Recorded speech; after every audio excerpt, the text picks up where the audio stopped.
An emergency is a situation that requires an immediate response to prevent a catastrophic outcome.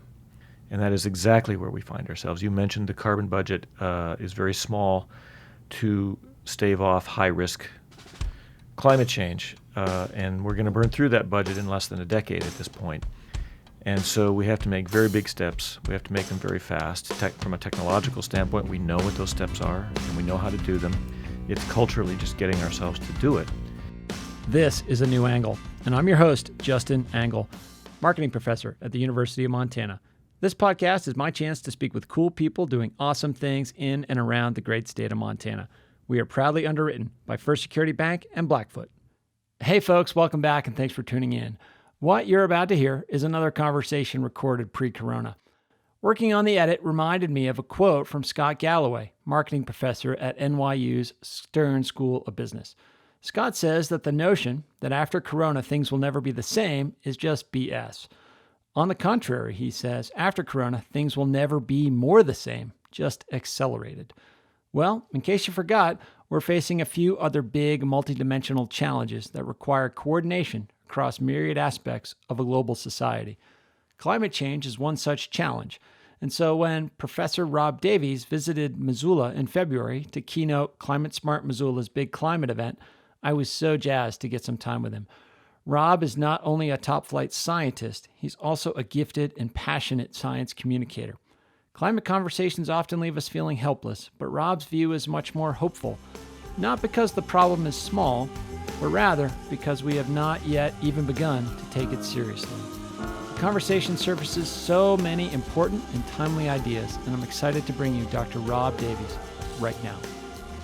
Okay, so we're here today with Professor Rob Davies. Rob, thanks for coming by the podcast. Justin, thanks very much for having me. So you are in Missoula for the big climate event put on by Climate Smart Missoula, speaking tonight, and we're fortunate to get some of your time. Why did you say yes to this invitation? You know, I pretty much say yes to just about every invitation I get if I can. Yeah. I teach, and this is a particularly heavy semester, but I've got a small army of TAs as well, so they help me pick up the slack. And this spring has been there's been a lot of interest from mountain towns. It sprung out of a conference I think that a bunch of people went to, including the people who've invited me here in Park City last fall. I gave a talk there, and that generated a lot of interest and quite a few invitations for the spring. So I did a Colorado tour a couple of weeks ago, and we're in Montana this week. And you're finding your message resonates in these mountain towns? I would think so. It's a pretty engaged, environmentally minded group of folks that live in these places. It seems to be. The meeting in Park City was Mountain Towns 2030. It was to talk about the special challenges mountain towns and mountain resort towns are facing with climate change. Right. And mine was one of the keynote talks, and it seemed to resonate. And I think people left energized and wanting to engage their communities as well, and feeling like having their communities hear the same information they heard was going to help them. So I think that's what is driving it. Sure. So you are a member of the faculty at Utah State University, and that's where you did your PhD work as well? That's right, yes. Physicist. Yes. When you hear physicist, I mean, most people don't sort of think climate science communicator, but let's talk about your academic background a little bit. How did you get interested in physics, and why did you choose to sort of make it your field of study? Sure. Well, I mean, that question for me goes all the way back to my childhood. I grew up in the Black Hills in South Dakota. Okay. And very rural and, of course, very wild. All my days were spent outside, and either running or skiing or rafting or any of those things. And and that engenders, I think, with most kids, a real fascination with nature. Uh-huh. In my case, I think it followed a pretty common route. I'm fascinated with geology and dinosaurs, and then I'm fascinated with astronomy, and then I'm fascinated with being an astronaut. And in those days, back that was in the 70s, if that was the path you wanted, then a good solid science degree was going to be the underpinning for moving forward. So I decided to study physics and love it. Yeah. But not just study physics. I mean, you didn't go on to be an astronaut. You didn't go on to sort of do those Right. different domains. You decided to become an academic. You spent some time in the Air Force, too, if I'm correct, right? Yeah, so I went through the university on an ROTC scholarship in the Air Force, and they wanted me to be a meteorologist. So after I Okay. finished my physics degree, they wanted me to get another degree in meteorology, atmospheric physics, which I did at Texas A&M for a year, and then served in the Air Force for 3 more years, and then decided to get out and go back and do graduate school in physics. And I moved away from atmospheric physics. I did something called surface physics and looked at fundamental interactions between surfaces in the space environment. Yeah, you're going to have to explain that a little bit more to So- my beginner's mind here. What is surface physics? So this is just the what's happening on a microscopic, even atomic scale on surfaces. So Okay. in my case, what was motivating it, the research I got involved with, was that when you throw a spacecraft up in orbit around the Earth, it's actually subject to a pretty harsh environment. There's lots of charged particles. There's intense light from the sun, ultraviolet included, and this does all kinds of things to a surface. It causes it to emit electrons. It causes it to change its sort of fundamental structural features. So I looked at sort of the how a particular piece of this spacecraft charging. So you bombard the spacecraft with stuff, and then what comes off and what happens. And I was doing the basic physics of that, and then the application, the people who were using my work were in spacecraft design. But I was interested in just fundamentally how are the electrons interacting in these surfaces. When I left, I spent a stint with NASA and the International Space Station in Russia. I had spent a stint in Russia earlier as a grad student as well, Okay. so I spoke Russian, and NASA was interested in that. They were building the space station together with the Russians. And that was just kind of a break. It was fun. I wrote procedures for the equipment, for the Russian pieces of equipment, and trained the crews on those procedures, and that was fun. Did that for a year. It's interesting to hear you describe that as a break. It was, well, they weren't asking me to do math or anything really. Right, I did this little stint with NASA as a break from my actual real hard job as a physicist.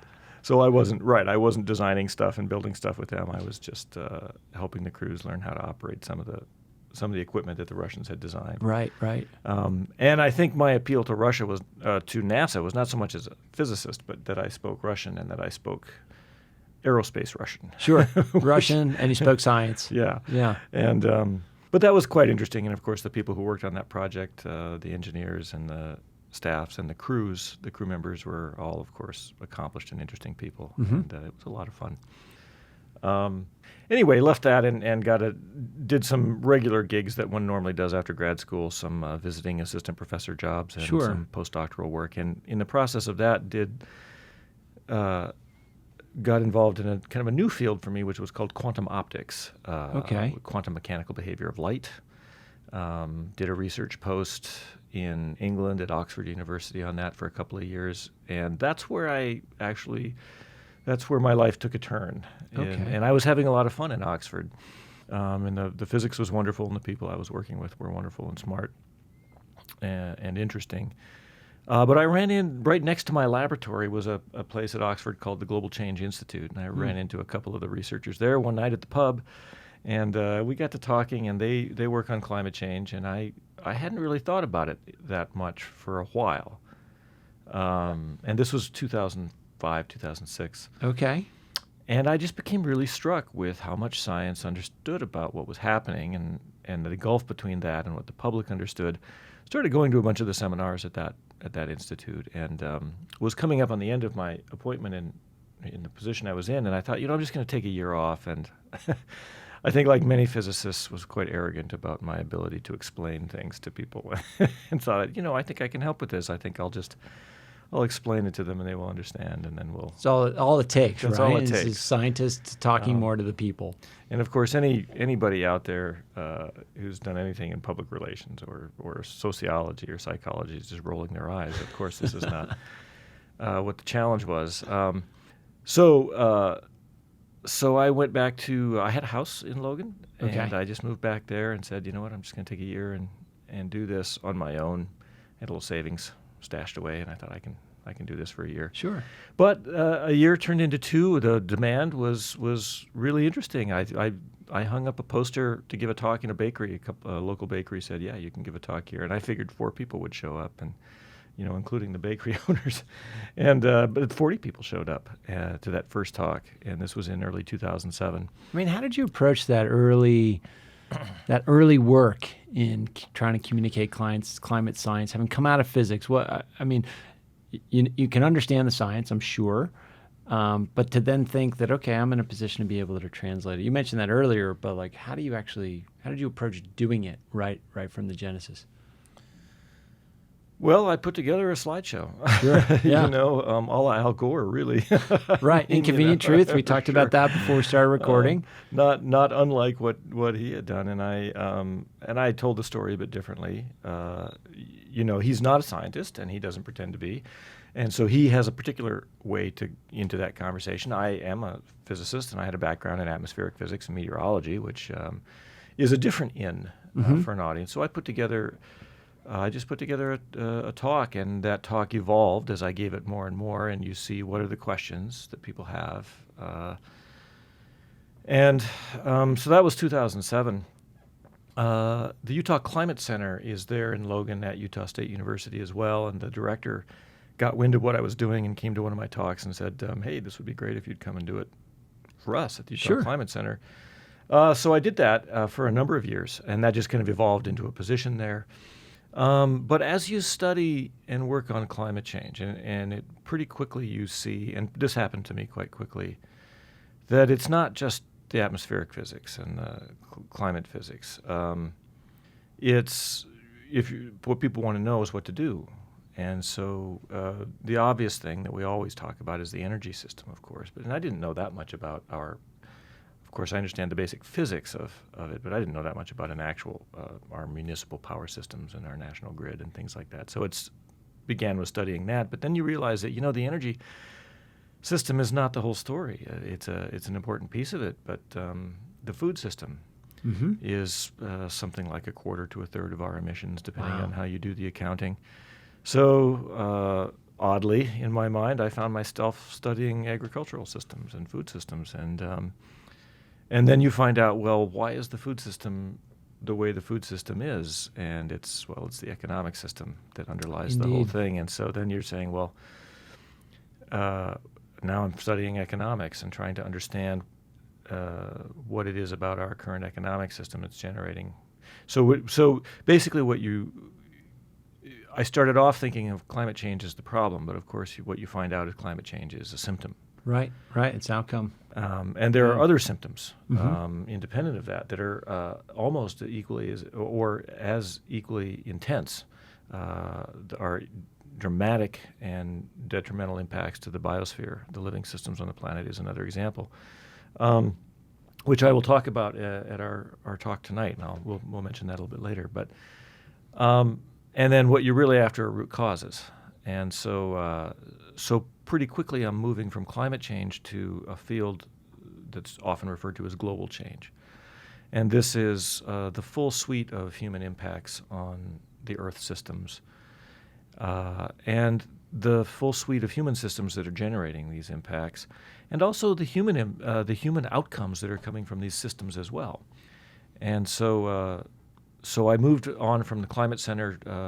Utah State University created a position, a unique position in critical science communication that I occupy now, and is housed in the physics department mainly because I'm a physicist. And universities really want to do interdisciplinary work, but they don't really know how at an administrative level. They don't know where to put people. They try, but it's just because of administrative. If you have a PhD in physics, they'll put you in the physics department.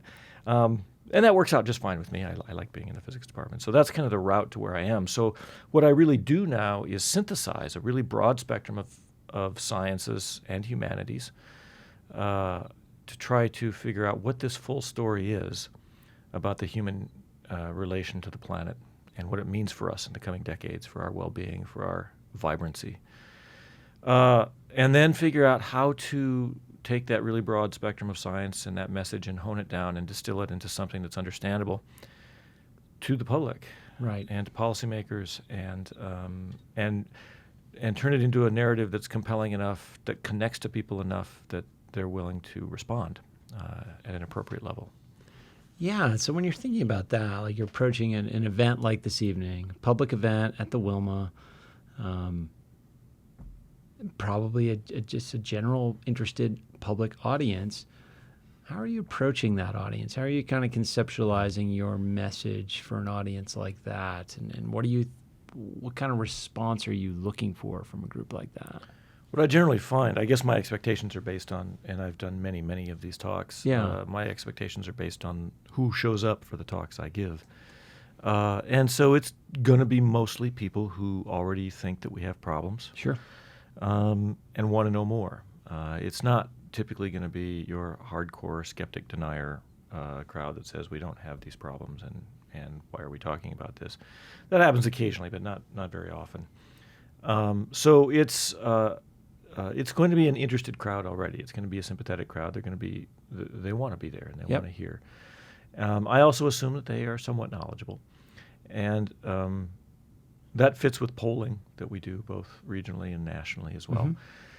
Mm-hmm. What I find, though, and this is true, what I find to be true is most people don't really understand the scale of the challenges we're facing. Right. They don't understand the full context of of climate change and the broader spectrum of human impacts that this fits into.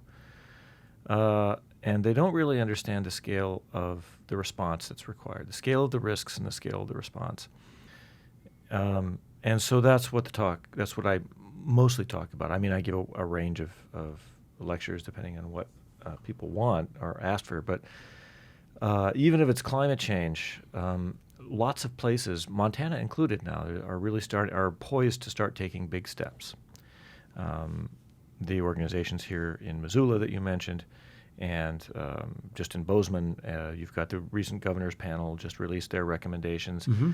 Lots of communities are studying it and trying to come up with climate action plans. So at this moment, when everyone's poised to move forward, it's important to maybe take a breath and say, okay, let's make sure that the things we're going to do are going to actually be meaningful and fit in this broader picture.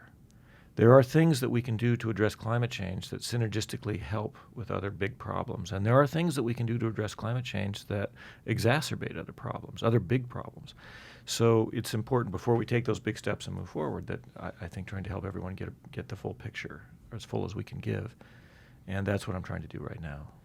So one of the ways, I mean, I've watched a variety of versions of your talks on, various YouTube outlets and so forth. And one of the frameworks that kind of struck me was this planetary boundaries framework, placing climate science within a suite of, or a set of issues and challenges facing the planet and humanity in general. In some ways, that was illuminating in terms of just thinking about it at a systems level. In other ways, it was like, oh my God, we got all these other problems too we got to balance as well. Well, that's exactly right. And so, for example, the talk I'll give tonight originated from, has its genesis in this planetary boundaries framework. I won't mention the framework tonight by name, but this is a framework that's come up in the last decade, maybe 10, 12 years, and sort of originated with some researchers in Europe at the Stockholm Resilience Institute. Will Steffen and Johan Rockström sort of started it. And it looks at what are the critical Earth system processes to humans and human civilization. And they identify 9. And the idea is to say, well, they call these planetary boundaries. Together they form, in the lingo, an ecological ceiling. So this is what creates a place for us to live and survive on the planet. So things like the ozone layer, our climate system, our water system, our what's called biogeochemical flows, which is a fancy word for nutrient flows. So particularly nitrogen and phosphorus that cycles through the biosphere and how that works. And a few other atmospheric and ocean parameters, things like ocean acidity. So the idea is to say, well, what are the pieces of the Earth system? What are these critical processes? what are some metrics by which you can quantify them? So ocean acidification, for example, is Sure. just the acidity level, the ion level in the ocean water. For climate, it's there are two things. One is called the radiative balance, which is basically how much energy is coming into the system versus how much is going out. The other one is the level of carbon dioxide in the atmosphere. And we could go on with these 9 different things, and the idea is to find metrics that characterize them and then identify how much can we disturb those systems based on those metrics and still maintain the environment that allows human civilization to thrive. Like how much stress can they take in Exactly. a way? Yeah. A New Angle is brought to you by First Security Bank and Blackfoot, 2 cool companies doing awesome things all over Montana. I'm Larry Summers, Harvard President Emeritus and former Treasury Secretary. You're listening to A New Angle. And other of these planetary boundaries, of course, include metrics on the biosphere, biodiversity. Mm-hmm. That includes extinction rate and also population levels. So what they found is that out of these 9 planetary boundaries, there are 4 that we are, I think, very clearly outside of any level of uncertainty busted through. And in other words, meaning that if we continue to impact it at this level for very long, human civilization can start to expect to see very large impacts on a global scale, Yeah. not just regional scale. And eventually this will be incompatible with an organized global civilization. And eventually meaning within the next 5 to 8 decades. Okay. And so it's a nice framework because within that framework you see that certainly the climate system is a key Earth system process to us, but it's not the only one. And so our impacts on the biosphere are extreme at this point, and mostly not due to climate change. So it's not climate change that's impacting mostly the extinction rate and the loss of species populations. It's a piece of it, but it's not the biggest piece. And if you fix climate change tomorrow, that impact and the real problem we have with it doesn't go away. The linking feature, of course, is that they're both symptoms of an underlying pathology. Okay. And that underlying pathology is our hyper-consumptive global civilization that we've created. And so this is what I mean then by it's good to see that there are ways to address climate change that simultaneously address these other things. And we don't really want to address climate change as a symptom, ultimately. We want to address the underlying causes. And I think this framework makes it very clear that that's true.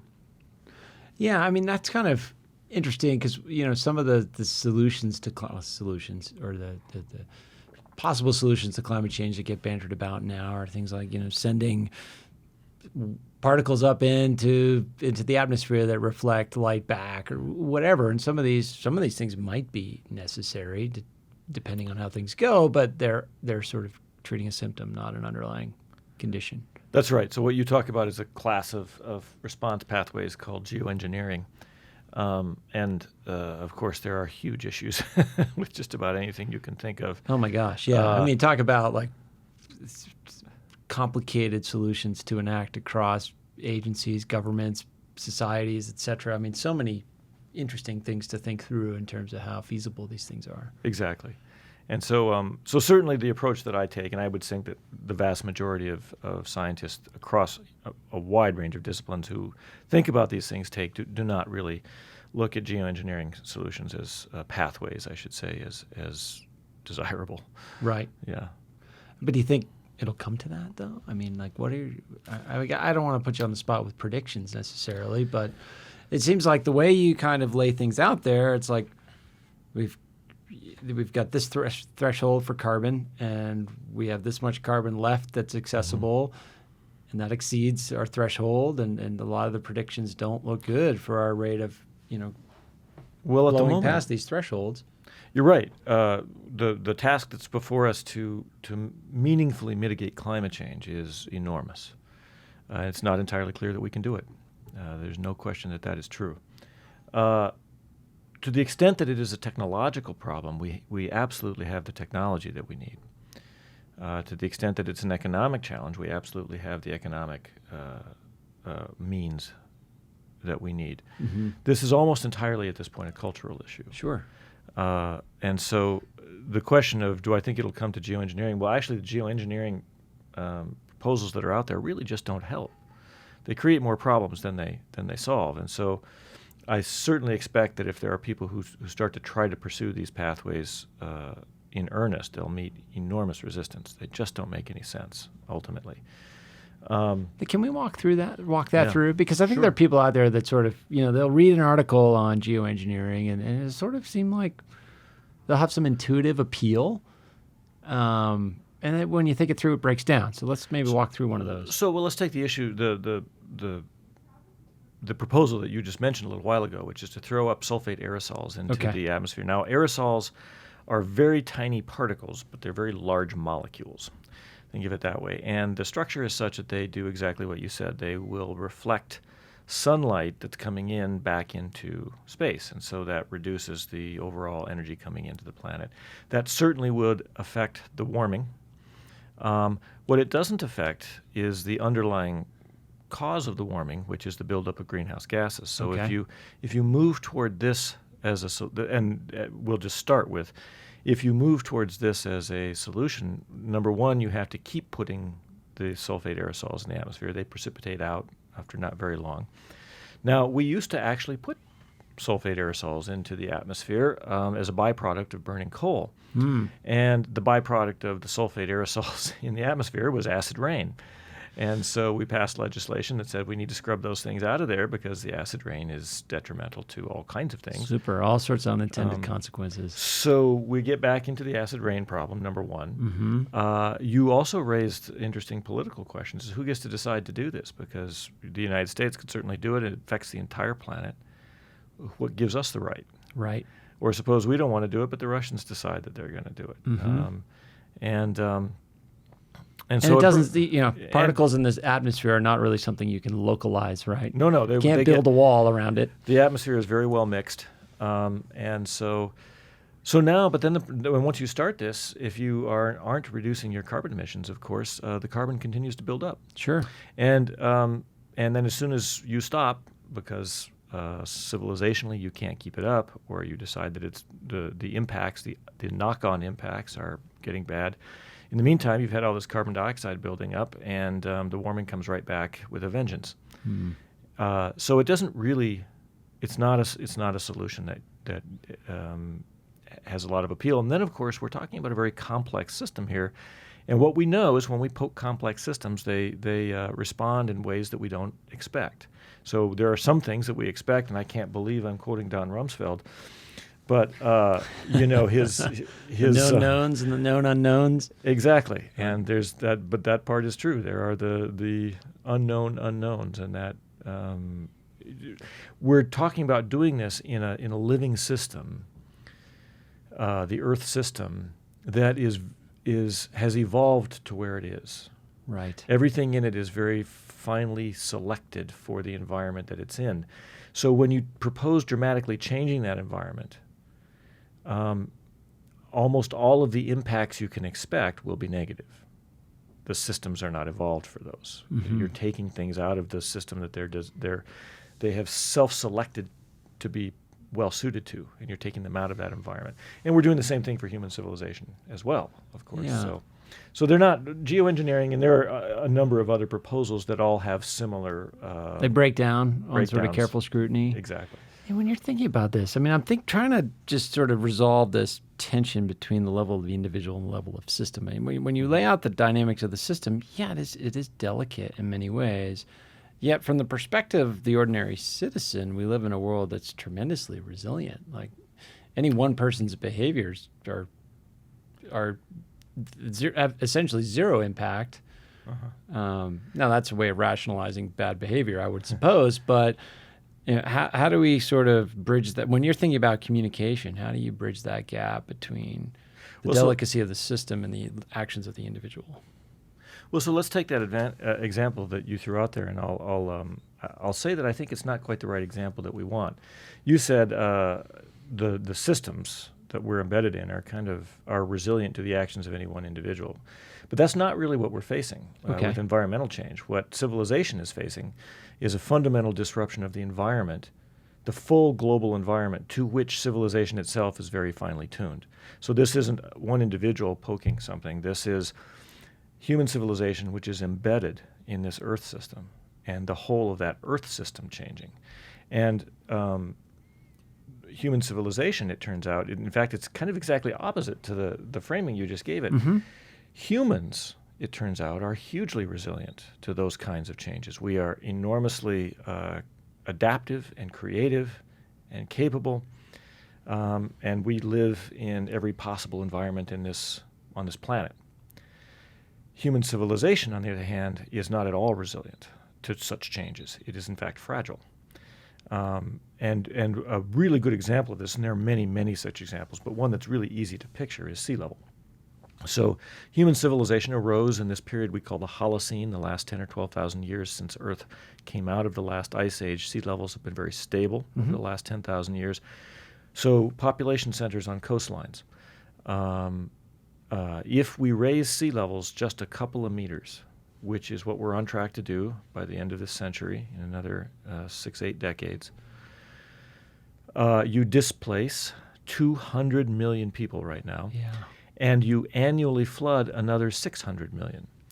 And when we start to think about how fragile regional systems have been, social systems have been to the displacement of just a few million people, the forced displacement. And we can look at the civil war across Syria and then the forced climate displacements of people across North Africa trying to make their way into Europe. And with maybe 7 million people displaced in that region, a couple, 1 to 2 million making their way into Europe, we can see how hugely politically, socially destabilizing that has been. Now let's take and say that's not a few million people that have been displaced, but tens or hundreds of millions of people that have been displaced.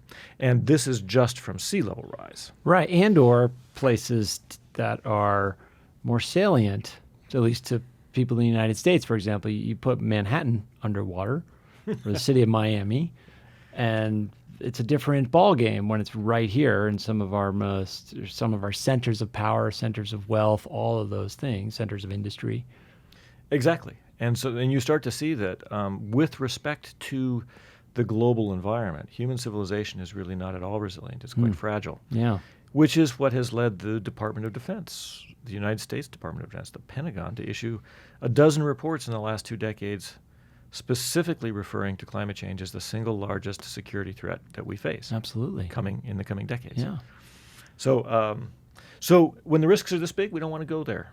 Mm-hmm. So there are response pathways. They're big and they're hard, but we have roadmaps for them. And while it's not clear that we can do them, it's also not clear that we can. And so asking the question, is this doable at this point, is not a particularly helpful question because it's just not answerable. Right. And what we can see are very concrete next steps. And I would argue that that's what one does in a crisis, which is very much what we're in.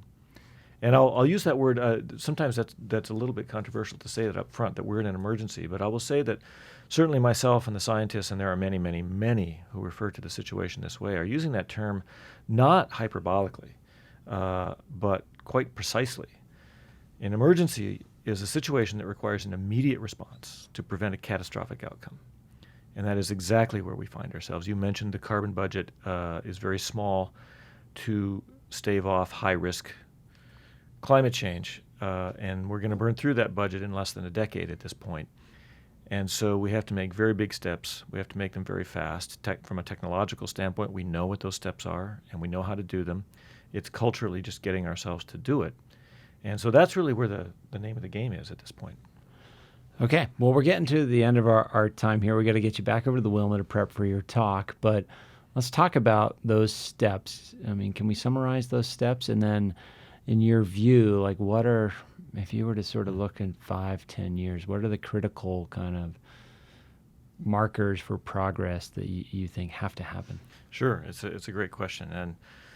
And steps for individual people are first and foremost, we just need to talk about this issue all the time. Mm-hmm. We certainly need to inform ourselves. Whatever your interests and whatever your talents, there is work to be done in all of those things. If you're a farmer, or a rancher, or a chef, or an architect, or a lawyer, or a banker, as well as certainly engineers and et cetera, there's work for all of us to do in this. But you first need to know what it is. And we need to talk about it. And imagine if Pearl Harbor happened yesterday and nobody was talking about it. Right, right. You don't respond to a crisis unless you recognize it as a crisis and have a mindset that's appropriate to that. So the next, but in terms of markers, the short answer is this: the physics of this at the highest level is very simple, and that's more carbon is more risk. Mm-hmm. You mentioned a carbon budget. That's identifying a danger line and saying, well, how much more carbon can we throw in the atmosphere and still stay below that line? So we have that danger line, we have that budget, and what we need to do is cut our carbon emissions in half globally every decade for the next several decades. They need to be to zero well before 2050. As long as they're not zero, the carbon concentrations in the atmosphere still go up, and the change continues. And so I would say 10 years from now, at the bare minimum, we need to be at half our emissions that we're at today. The United States unequivocally has the wealth and the technological know-how to do this and to lead the way for the rest of the world to do it as well. Again, it's a cultural question of getting ourselves to do it. When you're talking about doing it, you're talking about completely changing the way we power our society, right? Not just power our society, but feed our society. Feed, exactly. And our economic system absolutely has to transform. Mm-hmm. We have to move away from a system that requires continuous growth in order to thrive. Right. Okay. And there are models for economic systems like this. They're not at all new. And they oftentimes referred to as steady state economic systems or ecological, as opposed to environmental, but ecological environmental system economic systems. We could do many shows on just those. The short answer is, but the good news is we have roadmaps for these things. Yeah. The bad news is we are nowhere close to meeting the challenges that we need to meet. That's the bad news. The additional good news is we haven't even tried. Yeah, I guess that's a good point, right? Like you look at our current political climate, political debate, that these issues are so far from being robustly debated or discussed or engaged with. And so, that you could argue we haven't even tried. If you compare it to past emergencies, and World War II always comes up as a perfect metaphor for this, maybe not perfect, but a good metaphor. To meet the emergency of World War II, we did all kinds of things that you wouldn't do unless you had an emergency mindset. So everything was rationed. Fuel, sugar, flour, meat, any kind of building material. Millions of men signed up to serve, of course, and millions of women also changed their life paths to go work in the industry that won that war. Congress, in December of 1941, passed a law banning the sale and the manufacture and sale of new automobiles. The president signed that. It's something that we wouldn't think of as feasible, right, under normal circumstances. But once you're in an emergency, the notion of feasible goes out the window, and you say what's necessary.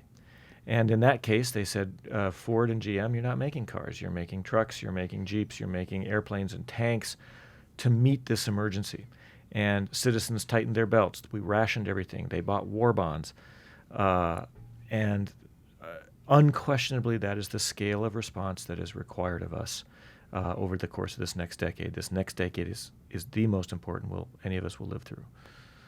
Yeah, and I guess when I'm sort of thinking about, like, how do you kind of make people understand they're in an emergency without them sort of seeing that emergency? But at the same time, like, the Pearl Harbor analogy. I mean, Pearl Harbor's in this faraway place, and you can't really see it or feel it if you're the average citizen in Iowa or whatever, but it's a mobilizing event. That's a really interesting point. I'd never thought of it that way. Certainly, the American government took it as an enormous thing and portrayed it that way to the American people. But and then it's not hard to say, hey, our Navy has been attacked, the fleet has been destroyed. You've got pictures of burning battleships and aircraft carriers. So, but that narrative is being pumped up by the government. You can call it propaganda.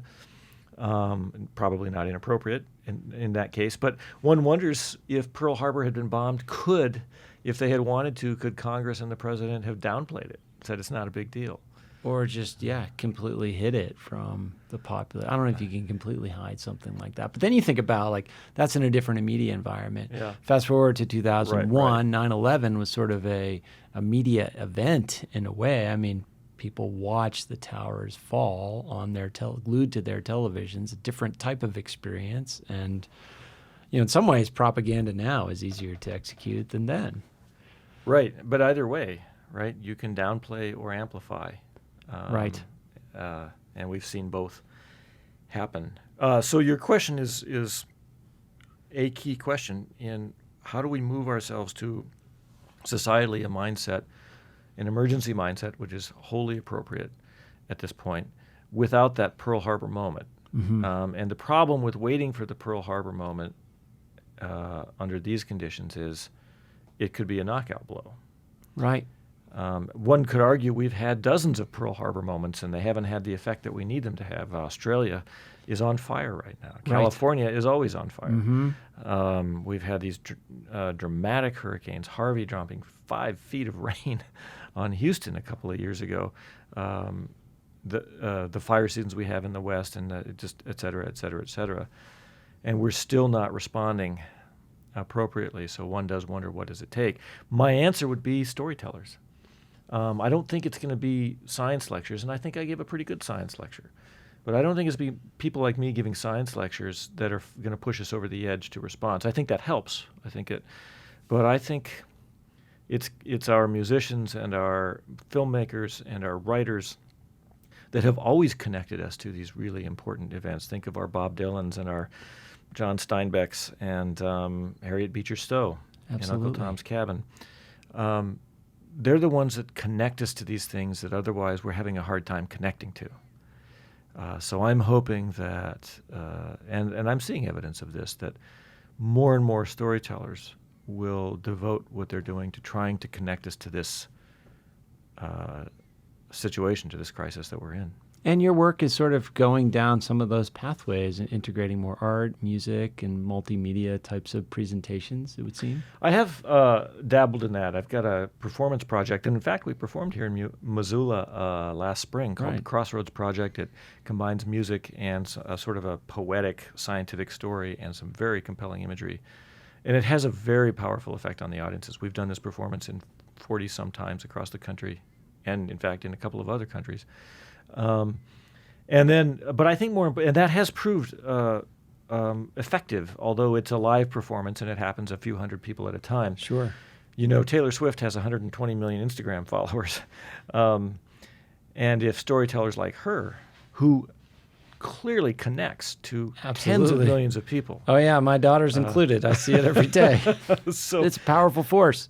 I think if Taylor Swift got on board with climate change, you find your daughter there following pretty quick. Yeah. So I think that's where the game is. And in fact, to that end, I actually teach a course at Utah State University on the Anthropocene, this age of humans, this full suite of impacts we're having, to fine arts and humanities students. And the whole idea of the course is that they learn the science in the voice of science, but then they retell that story as their final project in the course in their own artistic voices.